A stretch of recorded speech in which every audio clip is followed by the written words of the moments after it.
आज राजनीति को छोड़ देते हैं, आज तीखा टिप्पणी को भी छोड़ देते हैं। आज ठंडे दिमाग से हम सब एक सवाल पूछते हैं अपने आप से, एक दूसरे से। अयोध्या में क्या हुआ है? अयोध्या में चंदा चोरी हुई है, अयोध्या में चढ़ावा चोरी हुआ है, अयोध्या में घोटाला हुआ है। अयोध्या में आखिर क्या हुआ है? ये कोई साधारण चोरी है, साधारण घोटाला है? क्या हुआ है अयोध्या में? अयोध्या प्रभु श्री राम की नगरी, वहां आखिर क्या हुआ है? और हिंदू धर्म की अनुयायी होने के नाते मुझे लगता है यह सवाल बरबस मन में आता है। राजनीतिक टिप्पणी भी करूंगी, लेकिन उससे पहले यह सवाल मन में आता है, अयोध्या में आखिर क्या हुआ है? और उसका जवाब यह है कि अयोध्या में चढ़ावा चोरी, चंदा चोरी नहीं हुई है। अयोध्या में महापाप हुआ है। अयोध्या में 100 करोड़ हिंदुओं की आस्था पर ऐसा प्रहार हुआ है जैसा इतिहास में कभी नहीं हुआ था।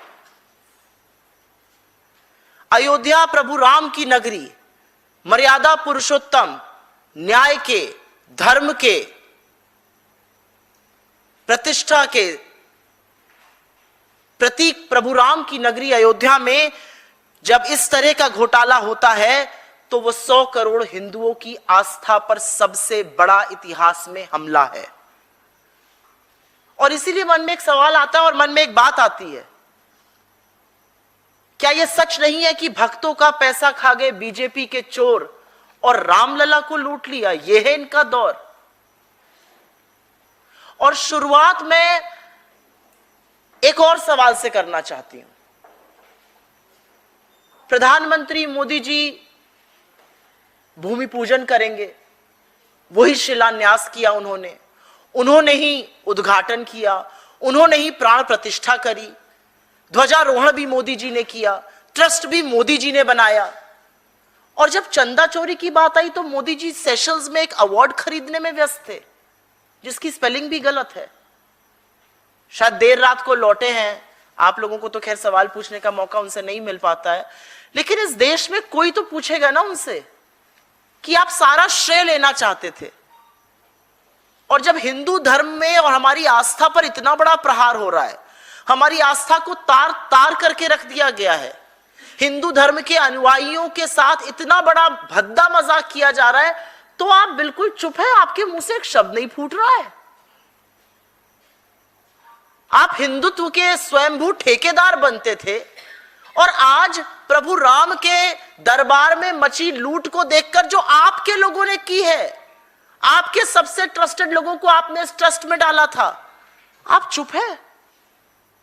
क्या हिंदू धर्म की, हिंदू अनुयायियों की, हिंदुओं की आस्था की ये इज्जत है आपके मन में? आनन फानन में, और मैं पहले पॉइंट से ही शुरू करती हूं, जैसे ये महापाप सामने आया, आनन फानन में एक एसआईटी गठित करी गई, जिसका उद्देश्य, जिसकी सारी कवायद थी, प्यादों को पकड़ो, बड़े लोगों को छोड़ दो, माल ठिकाने लग जाए। इस एसआईटी की रिपोर्ट सबमिट हो गई। यह रिपोर्ट सार्वजनिक क्यों नहीं हुई? सरकार द्वारा गठित एसआईटी, जिसमें सरकार के बाबू शामिल थे, इन सरकारी बाबू ने सरकार के एक और बाबू को यह रिपोर्ट सौंप दी। जज, जूरी, एग्जीक्यूशनर सरकार है। क्या न्याय की उम्मीद की जाए इससे? और उस एसआईटी को, उस रिपोर्ट को सार्वजनिक नहीं किया गया। जब चंदा लेने का वक्त था, जब चढ़ावा लेने का वक्त था, जब आस्था की बात थी, तो इस देश के गरीब ने, इस देश के मध्यम वर्ग ने, इस देश के लोगों ने पूरी आस्था, पूरे विश्वास से प्रभु राम के दरबार में दान किया। और जब उसके साथ खिलवाड़ हुआ तो आपने एक गुप्त, गोपनीय एसआईटी गठित करी, और पता ही नहीं उस एसआईटी की रिपोर्ट क्या है, यह सार्वजनिक क्यों नहीं की जा रही है, ये किसी वेबसाइट पर क्यों नहीं डाली जा रही है। 40 दिन में 70 चोरियां हुई, यह सीसीटीवी ने कैप्चर किया। 40 दिन में 70 चोरियां। जिन मुगलों को पानी पी पी कर गाली देते हैं, तो गजनवी ने भी यह नहीं किया था जो इन्होंने कर डाला। और आपको आगाह कर दूं, ये 40 दिन में 70 चोरियां सिर्फ 40 दिन का ब्यौरा दे रही हैं। 5.5 साल में कितनी चोरी हुई है, इसका ब्यौरा कौन देगा? क्योंकि असलियत यह है कि सालों से लगातार संगठित रूप से हर रोज लूट का कार्यक्रम चल रहा था, जो सबकी जानकारी में था, सबकी निगाह में था, और इसका स्वाद सबने चखा है। इसमें सबकी मिली भगत है।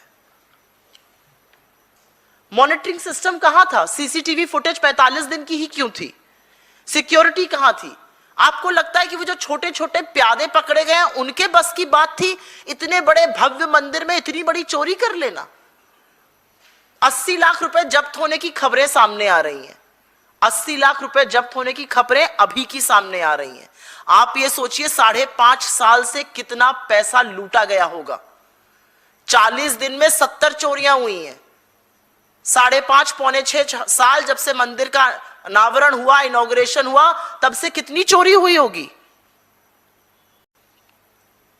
और सबसे बड़ा सवाल मेरे मन में एक आता है, आपके घर में अगर चोरी हो जाए आज, तो आप पुलिस के पास जाइएगा, रिपोर्ट लिखाइएगा, एफआईआर होगी, पुलिस आएगी, लोगों को उठाएगी, रिमांड पर लेगी, और उसके बाद उनको ठोक बजाएगी और सच उगलवा लेगी। क्योंकि पुलिस अगर चाह जाए तो मंदिर की चप्पल नहीं चोरी हो सकती है।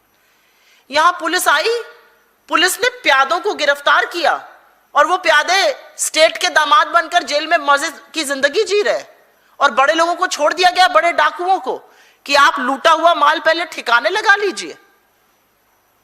एफआईआर में नाम टिन्नू पिन्नू, पता नहीं किसका किसका नाम है, छोटे छोटे लोगों का। ये टिन्नू पिल्लू ये सब चोरी कर रहे थे मंदिर में, और बड़े लोग बैठे आंख मूंद कर राम भजन कर रहे थे।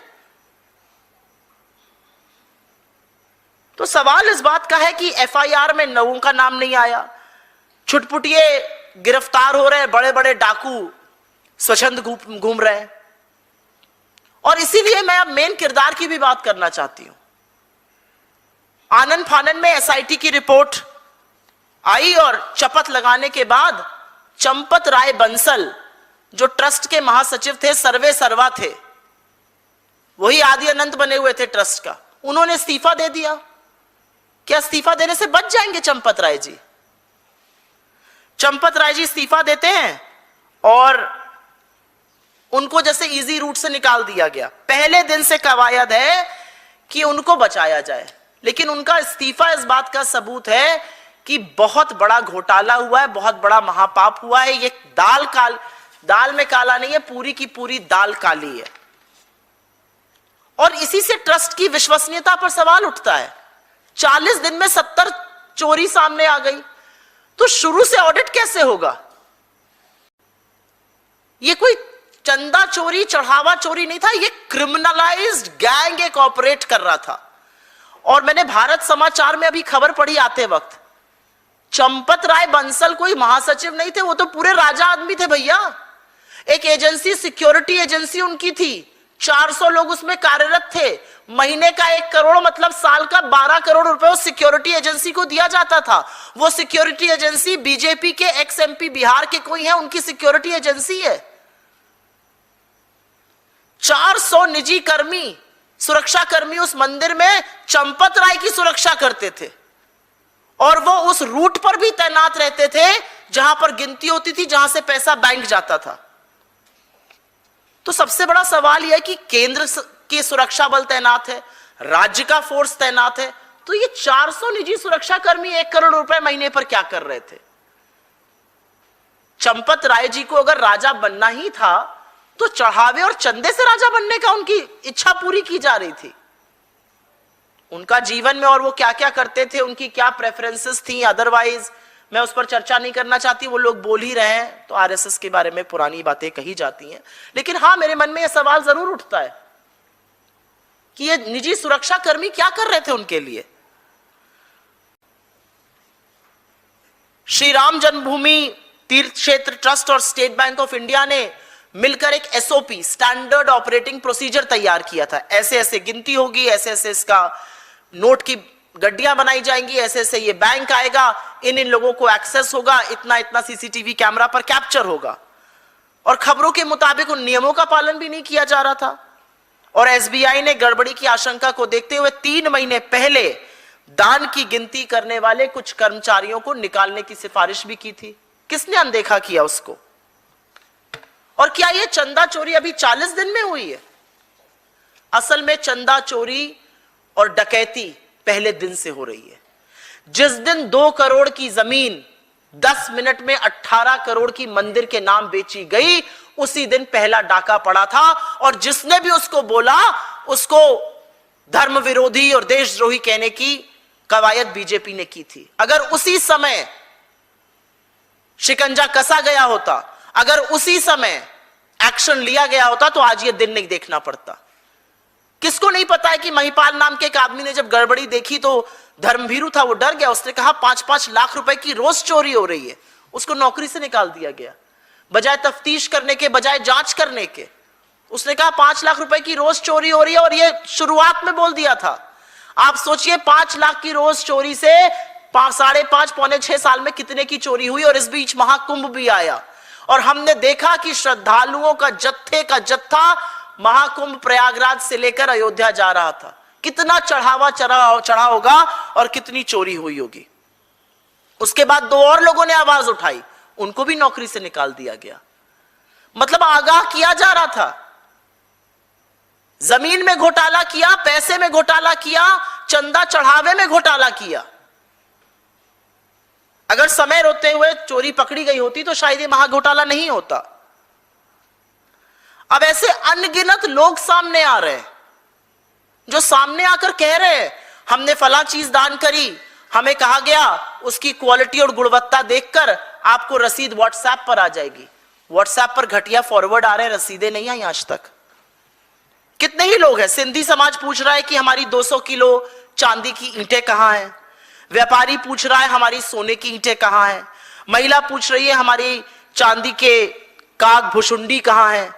कर सेवक पूछ रहा है 1250 सोने चांदी की रामशिलाएं कहां हैं। अब खबर आ रही है कि जो राम निवास बगल में था, वहां से हनुमान जी की मूर्ति, राम जी का पलंग, वो सब भी गायब है। और ये सब चंपत राय जी के हाथ में दिया गया था। फोटो भी खींची थी। उन्होंने कहा था रसीदें आएंगी, रसीदें नहीं आई। सामान कहां है प्रभु, ये बताइए। और चोरी का जो लेवल है उसका अंदाजा भी लगा लीजिए। मतलब मैं पढ़कर सुनकर सन्न हूं कि चोरी किस लेवल पर हो रही है। 6 महीने पहले लवकुश मिश्रा नाम के एक आदमी को गिनती के काम पर लगाया गया। लवकुश मिश्रा जी की सैलरी 12,000 रुपए महीना थी। 6 महीने से नौकरी उन्होंने शुरू करी। उन्होंने फटाफट 25-30 लाख का एक प्लॉट खरीदा।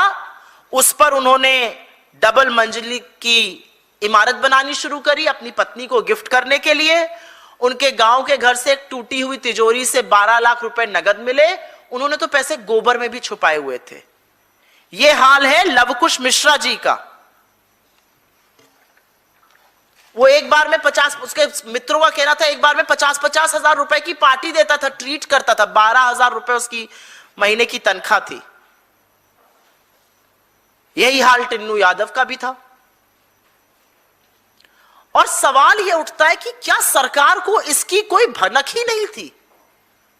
आपकी नाक के नीचे ये गोरख धंधा, ये महापाप, ये होता रहा, ये काली करतूतें चलती रही, आपको पता ही नहीं चला। डबल इंजन की सरकार उत्तर प्रदेश से दिल्ली तक, न योगी आदित्यनाथ के एलआईयू ने कुछ बताया, न मोदी जी की आईबी ने कुछ बताया। कोई खबर ही नहीं मिली। मतलब हमारा खुफिया तंत्र पूरी तरह से फेल हो चुका है। इन बेचारों को कोई खबर ही नहीं आती है, बस व्हाट्सएप पे फर्रे आते हैं। और इसीलिए क्या यह सच नहीं है कि अगर आपको खबर नहीं आई तो आपका पूरा तंत्र फेल है, और अगर आपको खबर आई और आपने आंखें मूंद कर उसकी अनदेखी की तो आप पाप के भागीदार हैं। इतनी बड़ी चोरी हो रही थी जिसके बारे में अदने कर्मचारी बात कर रहे थे, शिकायत कर रहे थे, शिकायत करने पर नौकरी से हटा दिए जाते थे। ये कानों तक ही नहीं पहुंची। योगी जी बुलडोजर चलाने में व्यस्त है, मोदी जी बिना मतलब के पैसा दे देकर इधर उधर से अवार्ड लेने में व्यस्त थे, विश्वगुरु बनने में व्यस्त थे। विश्वगुरु बनकर विदेश नीति चौपट कर दी और हिंदुत्व के ठेकेदार बनकर हिंदू धर्म पर सबसे बड़ा धब्बा लगाने का काम किया।